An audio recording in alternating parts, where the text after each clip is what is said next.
seorang perempuan yang solehah. Yang kedua, kenalkan kepada keluarga, ini penting banget. Keluarga kita yang tua dulu, ketika hari raya, anaknya di absenle, sudah ke tempat Pak D, Bule, itu semua ditanya. Anak kita, cucu kita itu kenalkan, ini sepupu, ini siapa. Kalau mereka tidak mengunjungi, kita yang mengunjungi nggak apa-apa. Tujuannya bukan yang tua datang yang muda, tapi mengenalkan anak kita bahwa ini loh saudara mulai. Nah, jadi kalau kita sudah nggak ada, si anak kita, cucu kita itu akan kenal dengan keluarganya, nggak cuek. Nah, ini penting, kan maka zaman dulu orang tua kita kalau hari raya itu anak suruh keliling, bertamu 1, 2, 3, 4 sampai sore 3 hari sudah kemana? Ke keluargamu sudah apa belum? Ke Pak D, Pak Le, Paman, Bibi, sampai yang jauh-jauh sudah Bu, ke gurumu sudah belum? Nah, ke gurunya. Ini namanya melatih anak seperti itu. Kenalkan kepada keluarga kita, keluarga dari besan, dari orang tua kita, semuanya. Nah, sekarang praktis sih, kalau di Jawa itu namanya halal bihalal, pertemuan keluarga besar. Jadi langsung dari keluarga A punya anak ini pada cucu ini sebutkan, tahu oh itu julurku. Nanti kita di rantau ini hanya dengan mungkin mengenal besan tuh hanya ketemunya sesaat. Nanti pas ada acara diundang tuh datang, ajak keluarga boleh, cucu anak diajak. Oh ini besan itu saudaranya besan. Nah, jadi ada saudara-saudara yang kita kenalkan. Makanya tugas perempuan yang soleh itu tidak boleh membatasi, nggak usah kenal. Kita kan orang nggak punya, nanti dikira minta, dikiranya kok elek terus, nggak boleh. Jadi kita tujuannya silaturahim, nggak gengsi lah. Terus mau punya nggak punya, yang penting kita mengenalkan anak, mengajarkan silaturahim, baik dengan keluarga ataupun dengan tetangga. Kalau dengan tetangga simpel, hari raya ya suruh keliling, cari sangu, ya kan beda. Silaturahim gitu aja, atau diajak. Itu boleh di tetangga kita, atau disuruh ngantar makanan. Nah ini ada tahu isi 3 biji, antar ke sebelah, anaknya ngantar. Nah, keluarganya mengantar. Yang ketiga, nah ini yang ketiga sudah umum, yaitu saya singkat. Kalau bahasanya di sini adalah 3 ini kedah telatos membersihkan pipis itu sampai jangan dibiarkan sampai 1 jam 5 jam, sampai pipis kedua nggak diganti kan bersih, kopok sampai seharian. Nah itu namanya di sini dirawat dengan baik. Ya kalau anak mandi berapa kali anak-anaknya? 2 kali apa 3 kali? 2 kali ya. Standarnya merawat anak ini kalau seorang ibu ya karena repot anak banyak itu.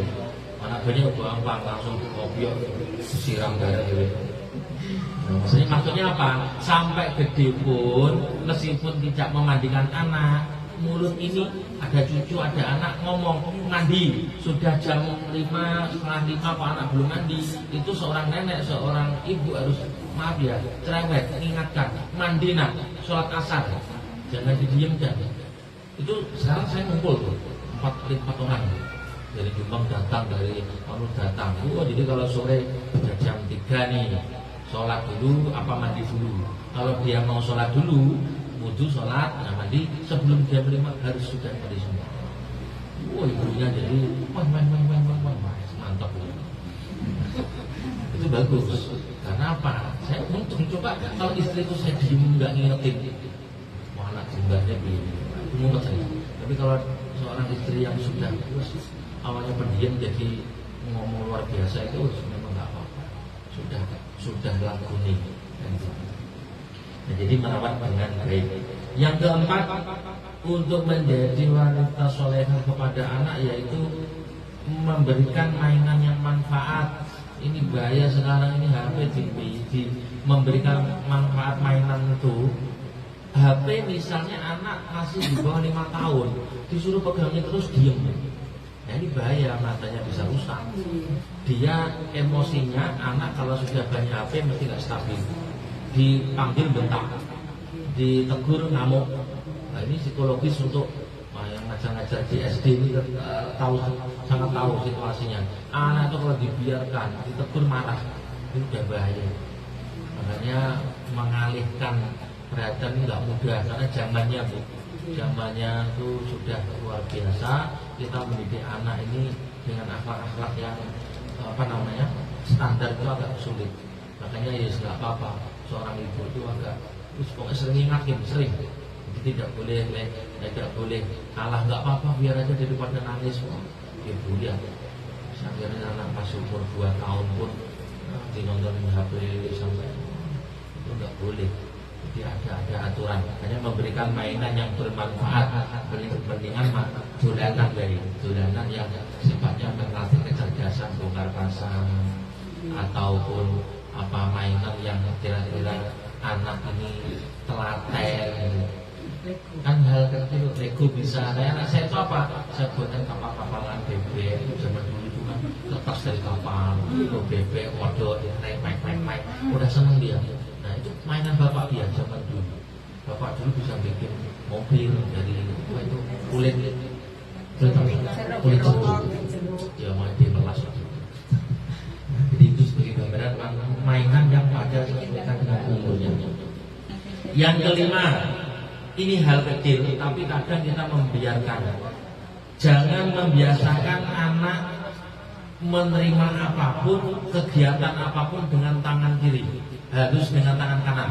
Ngambil sesuatu kok terlanjur tangan kiri, kembalikan. Suruh kembalikan. Jadi kembalikan, ambil. Ini hal kecil, tapi ini sangat sopan santun sampai dewasa luar biasa. Saya melihat kalau ada pertemuan pengantinan itu, karena bisa tangan kiri, ibu nasi tangan kiri, di pengantinan sampai penuh, tangan kanannya megang. Karena kebiasaan sampai tua. Akhirnya anaknya di belakangnya ikutin. Lu anaknya melok ibu, tangan kiri juga. Jadi saya ngerti, itu hal kecil tapi usahakan tangan kanan, menjulung apapun tangan kanan. Nah, kecuali kalau megang dua kan udah. Tapi ya biasanya dioper dulu ke kiri, baru ke kanan. Itu hal kecil, tapi anak ini melihat, cucu melihat. Mbah kayak gitulah. Kalau bapak tangan kiri, aku tangan kiri juga. Itu kan seperti itu. Jadi tuh ini peraturan ibaratnya wanita solehah kepada anak. Yang keenam, ini menyangkut perasaan dan enak gak enak. Yang keenam, jangan biasakan anak minta. Biasakan anak itu ngasih. Coba sana minta nak, ibu ambilkan. Jangan. Kalau ngambil di rumah silakan ngambil apa, tapi kalau di tempat orang minta, bahkan kasarnya begini. Pas antri sembako minta sembako, anak diajak. Oh itu nggak enak itu dilihat. Ibu ngapain? Jual sembako. Anaknya diajak antri biar melasan gitu. Nah ini akhlak yang luar biasa yang harus kita jaga. Jangan membiasakan anak minta, meskipun kepada saudara. Contoh begini, pas hari raya, nak itu minta samu sama Julak, sama Pak D. Jangan, dia kebiasaan nanti minta kalau hari raya minta samu, nggak boleh. Dilatih jadi pengemis. Jadi anak ini minta samu ke Pak D, ke Pak Le, ke Julak, ke Acil, jangan. Jadi jangan apalagi disuruh minta pun jangan. Jadi kalau tapi dia dikasih, anak tidak boleh diajari nolak, diterima. Nah, orang ngasih, anak nggak usah jangan. Karena apa? Ketika anak menerima sesuatu dari orang itu barokah, bahkan otomatis begitu. Tapi kalau anak diajari minta, itu masuk di memorinya. Kalau nggak dikasih dia nunggu terus, nggak enak melihat. Akhirnya timbul jengkel, masya Allah, apa budi, apa itu anjing, kesini nggak bawa. Anak kecil bisa berperasaan seperti itu. Makanya di dalam Ma'rifat Sholihah, akhlak untuk putra dan putri ini ada 10 hal ini ditulis secara jelas. Jangan dibiasakan anak atau cucu kita, keluarga kita meminta, dikasih tidak tolak. Saya praktekkan. Saya nggak minta panjenengan, tapi kalau panjenengan ngasih, nggak tolak saya. Pak ini berkatnya, monggo. Injil dan itu, tapi nggak minta. Dia bertanya, Ustadz itu nggak boleh minta sama dosa, nggak bagus dan tidak berakhlak. Tapi undang Ustadz Nah,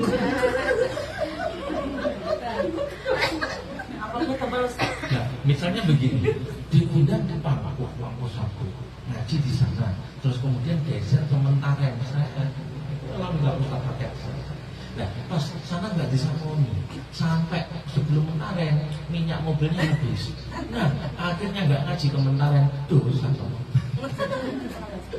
Nah, ini guyonan gambarnya seperti itu. Makanya saya ngajarkan setiap ustaz ataupun dengan teman-teman itu dia punya usaha. Kalau dia punya usaha itu apa-apa sudah aman. Entah jual pentol, gerobaknya 5, satu hari misalnya 100.000, kali 5 berapa sih? 500 sudah banyak belum? Ada ya? Banyak. Seperti gambarnya. Selanjutnya yang ke-7. Nah, yang ke-7 ini penting banget dengan keluarga, dengan siapapun. Anak didik ambil barang apapun harus izin, meskipun punya bapak, ibunya atau saudaranya, apalagi punya tetangganya. Nah, jangan anak pulang bawa umur 17 bawa TV, bawa kulkas. Alhamdulillah bawa TV, bawa kulkas. Nyolong.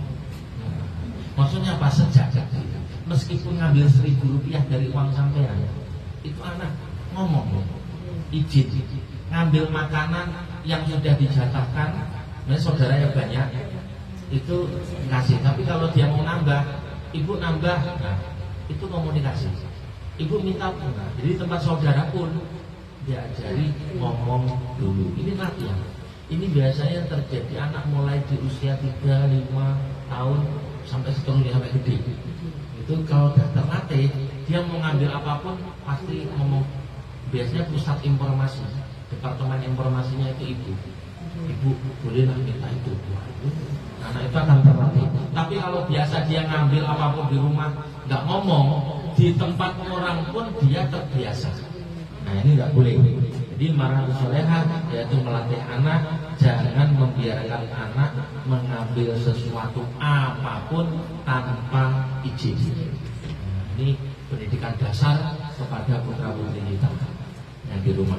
Mungkin akhlak seperti ini jarang disampaikan, tapi inilah yang melatih sebenarnya orang itu jadi berharga. Kau anak sopo kok sopan, masa minta wadah aja ngomong dulu. Malah kita itu kan. Tapi kan ibu misalnya makannya di depan, saya disuguhi makanan ini. Kalau saya nggak senang dengan ini, nggak boleh tangan saya itu ke sana. Itu nggak berakhlak. Tapi ngomong sampingnya, itu anggurnya sini. Pengen, seneng, tapi dengan cara yang baik, bukan langsung telur, sini. Ya orang diam aja, tapi nanti kalau pas undangan, jangan dekat dia, malu-maluin. Makanya sesuatu akhlak ini luar biasa.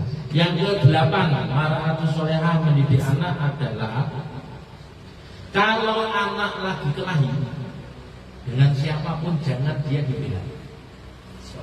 Wes ini penting nih. Saya tuh kalau di sekolah itu ngomong tua ngelabrak guru, ngelabrak anak itu kelahi nih ngelabrak. Ini wong tua sing kurang mobil. Saya bilangin, ibu, bapak, sama wali murid.